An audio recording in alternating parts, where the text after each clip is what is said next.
ভাই কাজ কাম তো কিছুই নেই, বাড়িতে বসে বসে বইয়ের গাল শুনছি। ঠিকই বলেছিস ভাই। ভাই ওই পাড়ার জমিদারকে 8 মাসের জন্য জমি বন্ধক দিয়েছিলাম। চল ভাই ছাড়িয়ে নিয়ে আসি।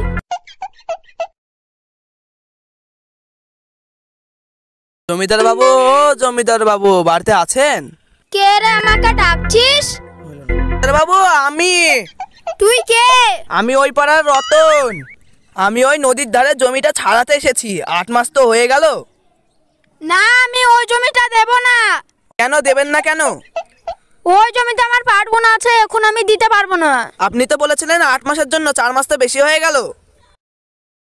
তাতে কি হয়েছে? 4 মাস বেশি হয়েছে তো আর 4 মাস বেশি হোক। শালা জমিদার বলছি কি রে, যা ভাই পাড়ার লোকেদের ডেকে নিয়ে আয়, আর যে কিছু ব্যবস্থা করছি। যা তুই কি করতে পারিস করে নিগা। ভাই পাড়ার লোকদের ডেকে নিয়ে চলে এসেছি। তোর কি হয়েছে রে? কেন ভাই, শালা জমিদারকে 8 মাসের জন্য জমি বন্ধক দিয়েছিলাম, 4 মাস বেশি হয়ে গেছে, বলছে আরো 4 মাস বেশি হোক। শালা জমিদারকে বাইরে নিয়ে আয়। শালা জমিদারকে কিছু বলি রে। ভাই মারিস নে রে, ভাই মারিস নে রে, মারিস নে।